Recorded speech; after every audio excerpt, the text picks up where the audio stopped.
हरे कृष्ण। ओम नमो भगवते वासुदेवाय। ओम नमो भगवते वासुदेवाय। ओम नमो भगवते वासुदेवाय। नारायणं नमस्कृतं नरं चैव नरोत्तमं देवीं सरस्वतीं व्यासं ततो जयमुदीरये। नस्य प्रायेषु भद्रेषु नित्यं भगवत सेवया भगवते उत्तम श्लोके भक्ति भवति नैष्ठिके। कृष्णाय वासुदेवाय देवकी नंदनाय च नंदगोपकुमाराय गोविंदाय नमो नमः। हरे कृष्ण। श्रीमद् भागवत स्कंद 10 अध्याय 10 श्लोक संख्या 18। साधूनां समचित्तानं मुकुंद चरणौ सिनाम उपेक्षो किं धन तद्वै रसदाश्रय।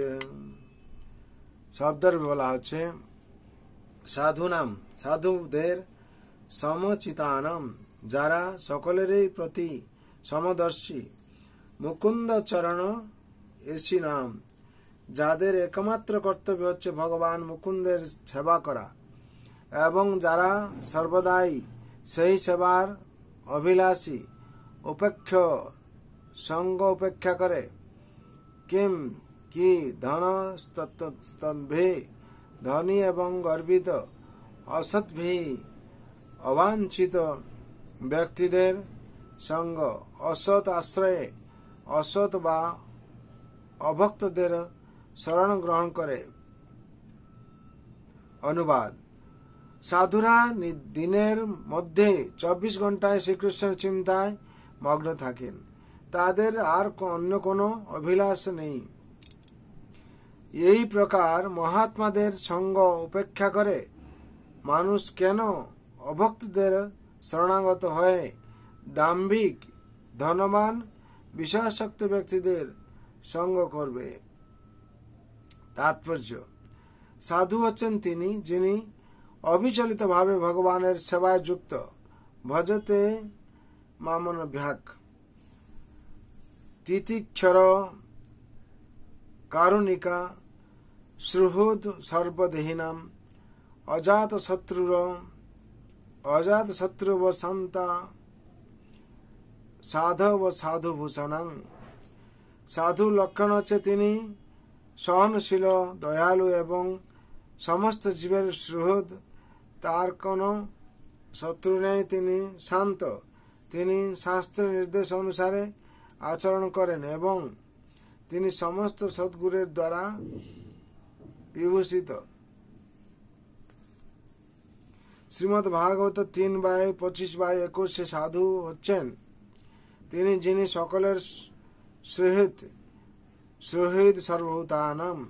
তাহলে ধনী ব্যক্তিরা কেন সাধু সঙ্গ না করে আধ্যাত্মিক জীবনের প্রতি বিমুখ অন্য ধনী ব্যক্তিদের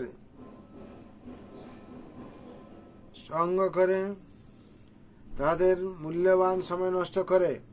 ধনী দরিদ্র নির্বিশেষে সকলেরই কৃষ্ণ ভাবনামৃত আন্দোলনের সুযোগ গ্রহণ করতে পারে এবং এখানে সকলেকেই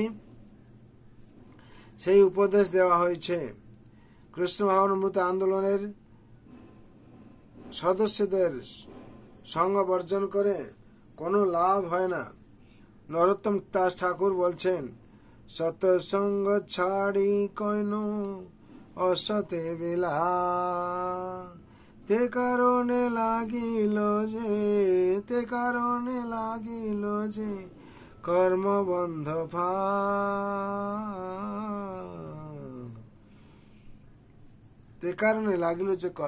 ফাঁস। আমরা যদি কৃষ্ণ ভক্ত সাধুদের সঙ্গ পরিত্যাগ করে ইন্দ্রিয় সুখ ভোগ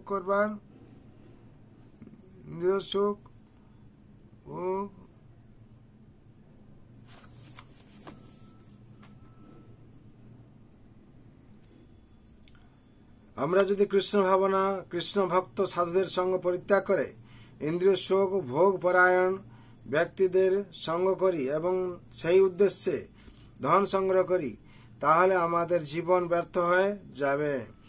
সৎসঙ্গের অসৎ শব্দের অর্থ বৈষ্ণব বা কৃষ্ণ অসৎ শব্দের অর্থ বৈষ্ণব বা কৃষ্ণ ভক্ত এবং সৎ শব্দে কৃষ্ণ ভক্ত বৈষ্ণবকে বোঝায়। অসৎ শব্দের অর্থ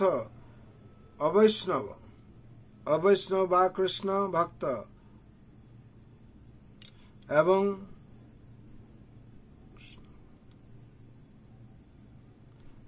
সৎ শব্দে কৃষ্ণ ভক্ত বৈষ্ণবকে বোঝায়।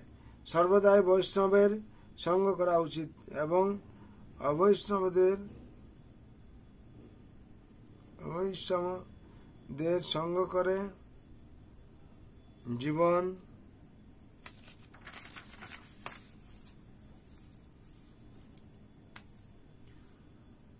ব্যর্থ করা উচিত নয়। ভগবদ গীতা 7:15 বৈষ্ণব এবং অবৈষ্ণবের পার্থক্য নিরূপিত হয়েছে। নমাং দুষ্কৃতি ন মূঢ়া প্রপদ্যন্তে নরাধমা মায়া প্রহৃত জ্ঞানং অসুরং ভাবমাশ্রিত। যে ব্যক্তি শ্রীকৃষ্ণের শরণাগত নয় সে মহাপাপী, দুষ্কৃতি, মূঢ় এবং নরাধম। তাই কখনো বৈষ্ণবদের সঙ্গ উপেক্ষা করা উচিত নয়, যা আজ কৃষ্ণ ভাবনামৃত আন্দোলনের মাধ্যমে পৃথিবীর সর্বত্র লাভ করা যায়। হরি বল। এখানে 18 নম্বর শ্লোকের তাৎপর্য সম্পূর্ণ হলো। বিশেষ করে বলা হচ্ছে যেখানে যদি আমরা অসৎসঙ্গ করি তাহলে আমাদের কি ফল হবে। আর অসৎসঙ্গ কাকে বলা হচ্ছে? নমাং দুষ্কৃতি নমূঢ়া প্রপদন্তে নমাং দুষ্কৃতি নমূঢ়া প্রপদন্তে নরাধমা মায়াপ্রত জ্ঞান অসুরম ভাবমাশ্রিত। এরা হচ্ছে কি না শ্রীকৃষ্ণ শরণাগত নয়, যে মহাপাপী, দুষ্কৃতি, মূঢ় এবং নরাধম। তাই কখনো বৈষ্ণবদের সঙ্গ উপেক্ষা করা উচিত নয়, যা তারা কৃষ্ণ ভাবনামৃত আন্দোলনের মাধ্যমে পৃথিবীর সর্বত্র লাভ করা যায়। হরি বল। বিশেষ করে আমাদের এই পরম শাস্ত্র ভাগবতম থেকে অনেক কিছু তথ্য জানতে পারছি, ভগবান লীলা সম্বন্ধে জানতে পারছি এবং এই অমল পুরাণ পরম শাস্ত্র ভাগবত অভ্যাস করো নিত্য। আমাদের যদি অভ্যাস প্রত্যেক দিন করি, অন্তত কমতে কম শ্রবণ নাহলে পঠন, পাঠ করতে হবে নাহলে শ্রবণ করতে হবে, যা কিছুটা অভ্যাস করলে হবে। অভ্যাস মাধ্যমে দিয়ে কি হবে, আমরা আমাদের ভবিষ্যৎ পরিবর্তন করাতে পারবো না, কিন্তু আমাদের যদি অভ্যাসের পরিবর্তন করি তাহলে আমাদের ভবিষ্যৎ পরিবর্তন হয়ে যাবে। তাহলে বুঝতে পারছেন অভ্যাস উপরে কত গুরুত্ব দেওয়া হয়েছে। ভগবান তার জন্য গীতায় বলেছেন, অভ্যাস যোগ যুক্তেন চেতসা নাম্নগামিনা পরমং পুরুষং দেবং জানতি পার্থানুচিন্তয়ে। এই অভ্যাস মাধ্যমে দিয়ে আমাদের কি করতে হবে না গোল আমাদের পৌঁছতে হবে আর কি। আর আমরা অ্যাচিভমেন্ট করবো, যে ফলপ্রদ হব, অবশেষে আমরা জন্ম মৃত্যু জরা ব্যাধি চক্র থেকে মুক্তি পেয়ে ভগবত ধামে প্রবেশ করব, ভগবানের কৃপা পাবো। তার জন্য সবার মঙ্গলের শান্তির জন্য ভগবান রাতুল চরণে আমি প্রার্থনা করি সবাই আনন্দে থাকবেন। সর্বভন্তু সুখিনঃ সর্বে শান্তু নিরাময় সর্বভদ্রাণি পশ্যন্তু মা কশ্চিৎ দুঃখ ভাগ ভবেৎ। হরে কৃষ্ণ কৃষ্ণ কৃষ্ণ হরে হরে, हरे राम राम राम हरे हरे। जय नाम महाप्रभु की जय। जय जगत गुरु श्रील प्रभुपाद की जय। जय श्री गुरु महाराज की जय। अनंत कोटि वैष्णव भक्त वृंद की जय। उपस्थित भक्त वृंद की जय। निताय गौर ब्रह्मानंदे। हरि हरि बोल, हरि हरि बोल, हरि हरि बोल, हरि हरि बोल। हरि नाम वा केवलम कलौ नास्तेव गतिर अन्यथा। सब समय अपनारा 3টি জিনিস মনে রাখবেন সব সময়। প্রথম হচ্ছে চান্টিং করা, হরিনাম চান্টিং করা, 16 মালা কমসে কম প্রত্যেক দিন করবেন, অভ্যাস করবেন। আর কি করবেন, মহাপ্রসাদ ভোজন করবেন। যদি মহাপ্রসাদ ভোজন করেন তাহলে দুঃখ আপনাদের নিবারণ হবে। আর কি তৃতীয় হচ্ছে সাধুগুরু বৈষ্ণবের সেবা, এটা প্রত্যেকদিন করবেন। করলে আপনাদের সার্বিক মঙ্গল হবে, আর জন্ম মৃত্যু চরাবৃত্তি চক্রতে মুক্তি পাবেন, আর এখানে পরম শান্তি পাবেন, আনন্দ থাকতে পারবেন। ঠিক আছে, হরে কৃষ্ণ।